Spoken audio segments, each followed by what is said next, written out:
Hi guys, okay, so firstly we are going to navigate to ads.google.com and you'll come to this screen where you have the option to start now down here at the bottom on the top right, or sign in if you already have a Google Ads account. I'm going to click the start now option.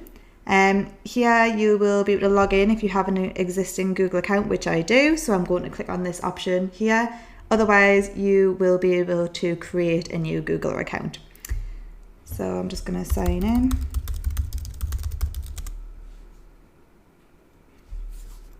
Okay, so I've already got multiple Google accounts already set up. So some of you might already have Google accounts as well already set up. So what you can do is click the plus new Google Ads account option here. If you haven't got a Google Ads account set up, you should just navigate straight to this next page here, which is Google's Smart Campaign Setup. And you'll see here that Google has some advertising goals available for you to either get more calls, more website sales or signups, or more visits to your physical location. Now, this is what I would call an express campaign for Google. It's not what we want on this setup today, because we're going to use advanced techniques to ensure that you have full control over the targeting options for your campaign. So we're going to switch to expert mode at the bottom. So you'll ignore this section. Please don't click through next here and click on this switch to expert mode.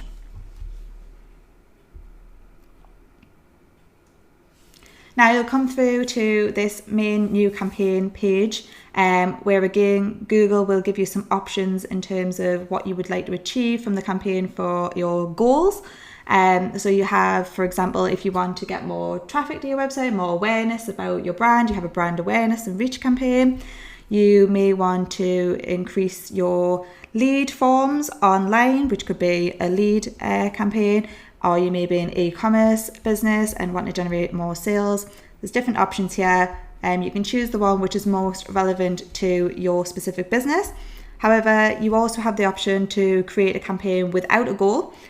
So don't feel any pressure to pick anything at this time. You can just click here at the bottom, create an account without a campaign as well, or you can create a campaign without a goal.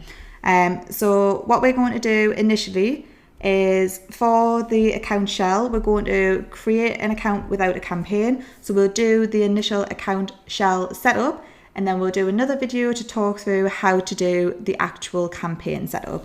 So if we just pop on here and click through, and you'll come through to this business information section. Please ensure that whatever information that you do enter here is correct, because you won't be able to change the settings later down the line. So for my business personally, UK is correct for the billing country, United Kingdom for the time zone, and I want my currency in GBP, British pounds. So I'm just going to go ahead and submit that. And there you go, congratulations, you're all done in terms of setting up your account shell. What we can do now is click on this explore your account option here. And this will take you through to what the Google Ads interface will look like. Obviously, there's no data in here at the moment, nothing set up because we haven't built a campaign as of yet. But once we do get through to the campaign setup, you will see multiple more tabs down this left-hand side for options. And when you click in this campaign section, you will see your future campaign. So please follow on to the next video on how to create your new campaign.